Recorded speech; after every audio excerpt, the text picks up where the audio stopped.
Hello hello hello, स्वागत है आपका आज के नए के वीडियो में। और आज हम लोग पढ़ने जा रहे हैं पब्लिक इंटरनेशनल लॉ का एक और इम्पोर्टेंट टॉपिक, जो कि है राज्य क्षेत्रीय समुद्र में निर्दोष यात्रा से संबंधित नियमों की हमें विवेचना करनी है। ठीक है, बहुत ज्यादा इंपॉर्टेंट टॉपिक हम लोग का पब्लिक इंटरनेशनल लॉ के लिए। और शुरू करते हैं इस टॉपिक को, क्योंकि आपकी अब जो एग्जाम डेट है वो शायद आ चुकी है। 13 जनवरी से आपके एग्जाम है। हम लोग के 4 सब्जेक्ट के एग्जाम होने हैं फटाफट फटाफट। ठीक है, तो इसलिए हम लोग फटाफट फटाफट इन चीजों को खत्म करते हुए चलते हैं। प्रादेशिक समुद्र में निर्दोष मार्ग, इनोसेंट पैसेज के बारे में हम लोग पहले भी पढ़ चुके हैं जुरिडिक्शन वाले मैटर में।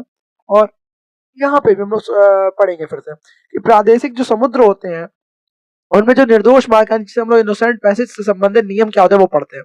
कि अंतर्राष्ट्रीय विधि के तहत या इंटरनेशनल लॉ के तहत जो है प्रादेशिक समुद्र होता है आधार रेखा से 12 नॉटिकल मील तक का क्षेत्र होता है। यानी जो प्रादेशिक समुद्र होता है वो आधार रेखा, जो बेस लाइन होती है, उससे 12 नॉटिकल जो मील होती है उस तक का क्षेत्र होता है प्रादेशिक समुद्र पर। तटवर्ती राज्य की पूर्ण संप्रभुता रहती है, उस पर क्या रहती है, जो तटवर्ती राज्य होते हैं उनकी पूर्ण संप्रभुता रहती है, सॉवरेंटी होती है।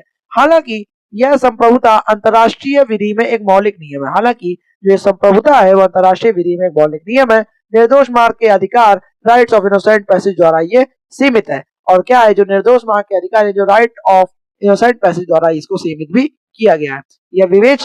यह जो विवेचना है वो मुख्य रूप से अनक्लॉज 1982 के अनुच्छेद 17 और 26 पर क्या करी गई है, आधारित है। पहला हो गया, इसमें देखेंगे जो हम लोग की पहली जो डेफिनेशन है, या पहली हम लोग की जो पॉइंट है वो निर्दोष मार्ग का अधिकार है। निर्दोष मार्ग का अधिकार जो है, यानी आधार उसका बेसिस ऑफ राइट है, वो आर्टिकल 18 के अंतर्गत दिया गया है। यानी मार्ग ऑफ पैसेज का अर्थ क्या होता है, अगर वो देखना चाहें कि जो तटवर्ती राज्य के आंतरिक जल में प्रवेश किए बिना, जो तटवर्ती राज्य होता है उसके आंतरिक जो जल है, इंटरनल जो वाटर है, उसमें प्रवेश किए बिना उसके प्रादेशिक समुद्र से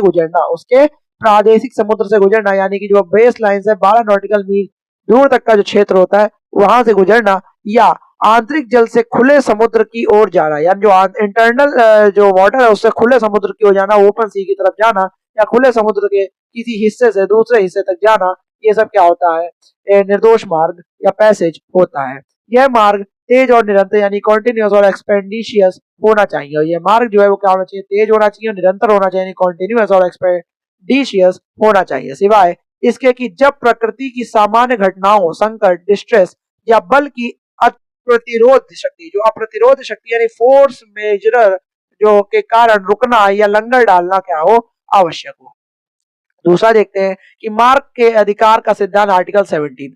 सभी राज्यों के जहाज होते हैं, यानी तटवर्ती हो या भूमि से घिरे हो, चाहे वह वाणिज्यिक जहाज हो या जंगी जहाज, प्रादेशिक समुद्र में निर्दोष मार्ग के अधिकार का आनंद लेते हैं। और प्रादेशिक समुद्र में क्या लेते हैं, जो निर्दोष पैसेज उसका जो क्या करते हैं, अधिकार का आनंद लेते हैं, क्योंकि मार्ग के अधिकार का सिद्धांत आर्टिकल 17 में बहुत अच्छे से बताया गया है। ठीक है, अनक्लॉज 1982 में, और देखते हैं इसके महत्वपूर्ण बिंदु क्या आते हैं।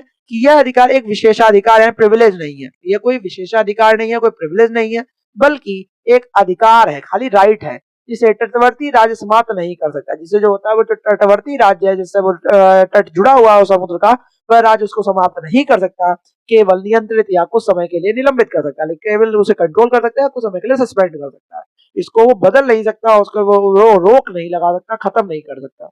ठीक है, रोक लगा सकता है लेकिन उसको समाप्त नहीं कर सकता, मतलब निलंबित वाला कटी के लिए बिल्कुल परमानेंटली निलंबित नहीं कर सकता, सस्पेंड। ठीक है, टर्मिनेट कहते हैं जिसे। और निर्दोष होने का मानदंड देखें यहाँ, जो क्राइटेरिया होता है किसका, इनोसेंस का, क्राइटेरियन ऑफ इनोसेंस क्या होता है कि मार्ग को निर्दोष या इनोसेंट तब माना जाता है जब तक कि वह तटवर्ती राज्य की शांति, पीस, अच्छी व्यवस्था या गुड ऑर्डर या सुरक्षा सिक्योरिटी के लिए हानिकारक प्रेजुडिशियल ना हो। जो मार्ग है उसको निर्दोष या इनोसेंट तब तक ही माना जाता है जब तक वह क्या हो, तटवर्ती जो राज्य है उसकी शांति बनाए रखने के लिए हो, उसकी व्यवस्था गुड मैनर में भी उसका यूज हो रहा और सुरक्षा भी उसकी बनी रहे, तो उसको कोई हानिकारक जो प्रेजुडिशियल जिसे हम लोग कहते हैं वो ना हो उसके लिए, तो वो एक इनोसेंट मार्ग माना जाता है। अब देखते हैं निर्दोष गतिविधियां क्या होती है। निर्दोष गतिविधियां यानी सब लोग कहते हैं नॉन इनोसेंट एक्टिविटीज कौन कौन सी होती है, जैसे आर्टिकल 19 के अंतर्गत बताया गया है कि मार्ग तब अनिर्दोष या नॉन इनोसेंट हो जाता है यदि जहाज निम्नलिखित में से कोई भी कार्य करता है। वो जो जहाज है वो तब वो अनिर्दोष यानी कि नॉन इनोसेंट एक्टिविटीज होती है, वो तब ये माना जाता है या अनिर्दोष हो जाता है मार्ग जब उसमें जहाज होता है निम्नलिखित में से कोई भी कार्य करता है, यानी बल का प्रयोग या धमकी करता है। गतिविधि हम लोग की इधर लिखी गई है, इधर हम लोग की प्रकृति नेचर दिखाया गया कि बल का प्रयोग या धमकी का यूज करा, यानी तटवर्ती राज्य की संप्रभुता, क्षेत्रीय अखंडता या राजनीतिक स्वतंत्रता के विरुद्ध बल का प्रयोग या उसकी धमकी क्या करती है, उसको अनिर्दोष जहाज को बना देती है, जो प्रकृति इसकी क्या है, सुरक्षा से रिलेटेड है। हथियार अभ्यास करे कि किसी भी प्रकार का हथियार अभ्यास या गोलीबारी होगी तो भी यह सुरक्षा के मैटर में आ जाएगा। खुफिया जानकारी या तटवर्ती राज्य की रक्षा या सुरक्षा को प्रभावित करने वाली कोई भी जानकारी एकत्र करने का कार्य तो जासूसी या सुरक्षा के अंतर्गत आता है। ठीक है, प्रचार देखते हैं कि तटवर्ती राज्य की रक्षा या सुरक्षा को प्रभावित करने वाला कोई भी प्रचार कार्य सुरक्षा के अंतर्गत आता है, जो कि बहुत ही ज्यादा गलत होगा, इनोसेंट मार्क को निर्दोष बना देगा। और कि विमान और या सैन्य जो उपकरण लॉन्च या करना उतारना, किसी भी प्रकार के विमान को लॉन्च करना उतारना या किसी सैन्य उपकरण को बोर्ड पर लाना, ये सब भी सैन्य या सैन्य सुरक्षा के लिए ही प्रकृति का एक नेचर बन जाता है। माल या व्यक्ति स्थानीय कानूनों का उल्लंघन करते हुए माल, मुद्रा या व्यक्तियों को लोड करना या उतारना, वो भी सीमा शुल्क या आवर्जन का ही ये कहता है, उसको प्रभावित करने वाली एक प्रकृति का कारण बन जाता है। और ये गतिविधि बहुत ही ज्यादा एक पर्टिकुलर इनोसेंट पैसेज को अनिर्दोष यानी नॉन इनोसेंट पैसेज में कन्वर्ट कर देती है। जानबूझकर गंभीर प्रदूषण देखना, यानी प्रदूषण को जानबूझकर गंभीर तक फैलाना, यह पर्यावरण का हम लोग के लिए नुकसान होता है, पर्यावरण को प्रभावित करता है कोई तटवर्ती राज्य के लिए, तो यह भी बहुत ज्यादा गलत होता है। मछली पकड़ने की गतिविधियां देखें कि मछली पकड़ने की गतिविधियां करना, तो यह भी आर्थिक संसाधन से प्रकृति के अंतर्गत आ जाता है, जो कि बहुत ज्यादा ही गलत हो जाता है। अनुसंधान देखें, अनुसंधान या सर्वेक्षण की गतिविधियां करना, अनुसंधान या सर्वेक्षण की गतिविधियां करना, यह भी सुरक्षा संसाधन के प्रकृति के अंतर्गत आता है गतिविधि ये वाली, और ये जो है एक निर्दोष मार्ग को निर्दोष में कन्वर्ट कर देती है। 10वां देखते हैं कि मार्ग में से सीधे संबंधित नहीं है कि कोई अन्य गतिविधि जिसका मार्ग से सीधा संबंध ना हो, वो भी सामान्य व्यवस्था की प्रकृति के अंतर्गत गतिविधि आती है, जो कि एक पैसेज को यानी कि जो इनोसेंट पैसेज को नॉन इनोसेंट पैसेज में कन्वर्ट कर देती है।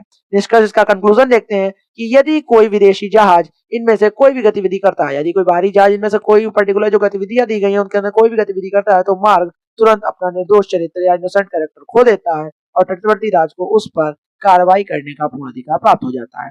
और जो अगर इनमें से कोई विदेशी जहाज आए, वो कोई पर्टिकुलर जो ऊपर गतिविधियां दी गई वो करता है, तो मार्ग अपना जो होता है वो इनोसेंट पैसेज का अधिकार खो देता है। आर्टिकल जो 17 के अंतर्गत दिया गया था वो तो तुरंत खो देगा, और तटवर्ती राज्य जो उससे जुड़ा राज्य होगा वो अपने हिसाब से भी कोई भी कार्रवाई, पूर्ण अधिकार होता है कार्रवाई करने का उसे। ठीक है, तटवर्ती राज्य के अधिकार और दायित्व क्या होते हैं? तटवर्ती राज्य के दायित्व और अधिकार देखें वो क्या होते हैं कि तटवर्ती राज्य को निर्दोष मार्ग के संबंध में महत्वपूर्ण अधिकार और कुछ दायित्व प्राप्त है। जो तटवर्ती राज्य होते हैं उनको निर्दोष मार्ग से संबंध में महत्वपूर्ण अधिकार और कुछ दायित्व प्राप्त है। कौन कौन से? कानून बनाने का अधिकार। सबसे पहले तो राइट टू अडॉप्ट लॉस, यानी आर्टिकल 21 के अंतर्गत दिया गया है कि उसको तो कानून बनाने का अधिकार है। तटवर्ती राज्य प्रादेशिक समुद्र में निर्दोष मार्ग से संबंधित निम्नलिखित क्षेत्रों में अपने कानून और विनियम बना सकते हैं। यानी जो तटवर्ती राज्य होते हैं वो प्रादेशिक समुद्र जो होते हैं उसमें जो निर्दोष मार्ग से संबंधित निम्नलिखित क्षेत्रों में जो भी नीचे दिए गए क्षेत्र हैं उनमें वो अपने हिसाब से कानून बना सकते हैं या विनियमन कर सकते हैं। जैसे कि यातायात सुरक्षा और समुद्री लेन, जो सी लेन्स का बदनाम होगा वो उसमें अपने हिसाब से नियम बना सकते हैं। समुद्री पर्यावरण का संरक्षण और प्रदूषण की रोकथाम के लिए, मछली पकड़ने के संसाधनों का संरक्षण के लिए, इन सब चीजों में वो बना सकते हैं। और सीमा शुल्क, राजकोषीय, फिस्कल या आव्रजन या इमिग्रेशन कहते हैं या स्वच्छता नियमों का उल्लंघन रोकना, इन सबको उल्लंघन को रोकने के लिए भी वो अपने नियम बना सकते हैं तटवर्ती राज्य। तो कहते हैं मार्ग को निलंबित करने का अधिकार होता है, तो right to suspend the passage वो आर्टिकल 25 के अंतर्गत है कि तटवर्ती राज्य अपनी सुरक्षा की रक्षा करने के लिए, अगर जो ऊपर पर्टिकुलर गतिविधियां दी गई थी जो कि आर्टिकल 19 के अंदर अगर कुछ होता है तो अगर वो तो आर्टिकल 25 के अंदर तटवर्ती राज्य को ये पावर दे दी गई है इंटरनेशनल लेवल पे कि वो अपने हिसाब से उसके ऊपर क्या कर सकता है, अपनी सुरक्षा की रक्षा करने के लिए वो अपने हिसाब से कोई भी पर्टिकुलर कार्रवाई कर सकता है, कुछ भी अपना वो सुरक्षा के लिए आत्मरक्षा कर सकता है। अपने प्रादेशिक समुद्र के विशिष्ट क्षेत्रों में निर्दोष मार्ग के अधिकार को अस्थायी रूप से निलंबित, टेम्परेरी सस्पेंड इसके अंतर्गत कर सकता है। ठीक है, टर्मिनेट अलग चीज है, टर्मिनेट होना बिल्कुल समाप्त कर देना वो उसके हाथ में नहीं होता है, वो कुछ समय के लिए सस्पेंड कर सकता है। शर्त ये होती है लेकिन निलंबन करने में, ये निलंबन केवल तब किया जा सकता है जब सुरक्षा के लिए आवश्यक हो। ये निलंबन होता है वो तभी किया जाता है जब सुरक्षा के लिए आवश्यक हो। इसे समुचित रूप से प्रकाशित, ड्यूली पब्लिश्ड भी किया जाना चाहिए, और जो होगा जो आपने निलंबन करा उसको समुचित रूप से आप प्रकाशित कर दो, इंटरनेशनल लेवल पे फैला दो कि हाँ हमारा पर्टिकुलर जो एक तरीके से हम लोग का जो एक इनोसेंट पैसेज था उसको निलंबित और सस्पेंड कर दिया है टेम्परेरी रूप से।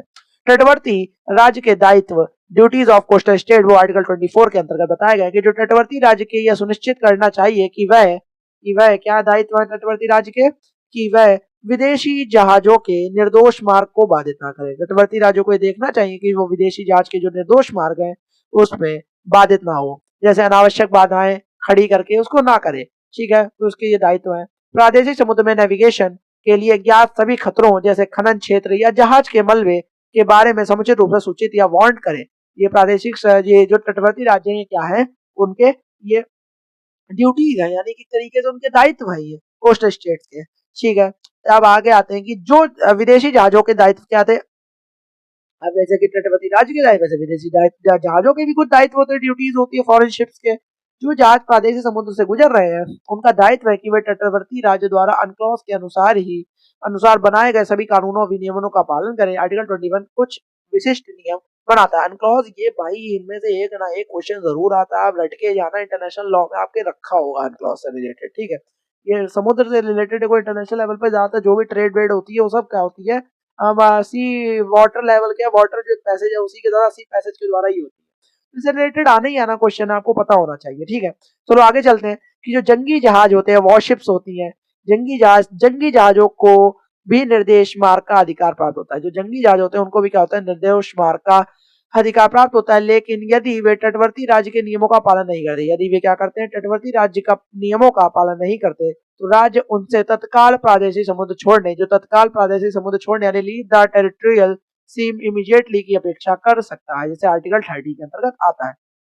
परमाणु ऊर्जा से चलने वाले या जहरीले खतरनाक पदार्थ ले जाने वाले जहाजों को अतिरिक्त दस्तावेज ले जाने और विशेष एहतियाती उपाय स्पेशल प्रिकॉशनरी मेजर्स करने होते हैं, जैसे आर्टिकल 23 के अंतर्गत दिया गया। ठीक है, देखते हैं इंडियन बाद यानी डिसाइडेड केस लॉज इसके अंतर्गत कौन कौन से आते हैं। एक तो होता है कॉर्फू चैनल केस, जो हम लोग पहले वाले वीडियोस में भी पढ़ चुके हैं। कॉर्फू चैनल केस जो 1949 का था, यह मामला निर्दोष मार्ग के अधिकार को स्थापित करने वाला एक मौलिक केस है। ये आपको अगर आपको निर्दोष मार्ग के अंतर्गत आता है तो ये मौलिक केस आप लिखोगे कॉर्फू चैनल केस 1949 का। तथ्य ये था कि 1946 में क्या हुआ, अल्बानियाई प्रादेशिक समुद्र में कॉर्फू चैनल से गुजरते समय ब्रिटिश जंगी जहाज वॉरशिप बारूदी सुरंगों माइंस से टकरा गए, जिससे गंभीर नुकसान हुआ और कई जाने गई। यूके ने तर्क दिया कि वह निर्दोष मार्ग का प्रयोग कर रहा था। अल्बानिया का तर्क ये था कि अल्बानिया ने दावा किया कि जंगी जहाजों का मार्ग निर्दोष नहीं था और यह उसकी संप्रभुता का उल्लंघन था। अंतर्राष्ट्रीय न्यायालय आईसीजे का निर्णय हुआ। आईसीजे ने माना कि शांति काल या पीस टाइम में जंगी जहाजों को भी प्रादेशिक समुद्र के निर्दोष मार्ग का अधिकार प्राप्त है, विशेष रूप से ऐसे जल डमरू मध्य यानी स्ट्रेट्स में जो दो खुले समुद्रों के भी नेविगेशन के लिए उपयोग किए जाते हैं। ठीक है, न्यायालय ने यह भी माना कि यदि कोई मार्ग निर्दोष नहीं है तो भी तटवर्ती राज्य उस मार्ग को रोकने के लिए हिंसा वायलेंस का प्रयोग नहीं कर सकता, बल्कि उसे उस उचित साधनों का उपयोग करना चाहिए, जैसे चेतावनी देना या छोड़ने के लिए कहना। ठीक है, आईसीजे ने निष्कर्ष निकाला कि यूके का मार्ग भले ही उसके साथ सैन्य बल था, यूके का मार्ग जो होगा वो भले ही उसके साथ सैन्य बल था, उस समय निर्दोष था, क्योंकि वह किसी भी हानिकारक कृत्य में शामिल नहीं था। वो उसका मतलब ये था उसकी कोई मंशा नहीं थी पर्टिकुलर कि वो कहते नहीं बोनाफाइड नहीं था वो। ठीक है, तो मतलब उसकी कोई वो नहीं थी, अंदर से मंशा नहीं थी किसी को नुकसान पहुंचाने की। वो अच्छा मतलब धोखे से हो गया, उसको ये नहीं पता था कि पर्टिकुलर वहां पे माइंस है, बारूद की है, जहाँ पे वो टकरा गया जिससे काफी नुकसान हुआ। ठीक है, तो उसने हानिकारक कृत्य में शामिल नहीं था। निष्कर्ष निकला कि इस केस में स्पष्ट रूप से स्थापित किया कि निर्दोष मार्ग का अधिकार एक अंतर्राष्ट्रीय कानूनी नियम है, जिसे तटवर्ती राज्य को सम्मान देना होगा, और यह केवल सैन्य जहाजों तक ही सीमित नहीं है बल्कि सभी के लिए सीमित है, सभी दिशाओं में फैला हुआ है। यहाँ तक कि आपको ये समझ में आ गया निर्दोष मार्ग क्या था। मेरे हिसाब से आपको समझ में आ गया। वो बहुत ही ज्यादा इंपॉर्टेंट टॉपिक मैंने आपको पढ़ाया, इनसे 110% कोई ना कोई क्वेश्चन फंसता है और आपको इसे बहुत अच्छे से पढ़ना चाहिए। और ऐसे ही वीडियोस आपके लिए आते रहेंगे पब्लिक इंटरनेशनल लॉ के। तब तक जय हिंद, जय भारत।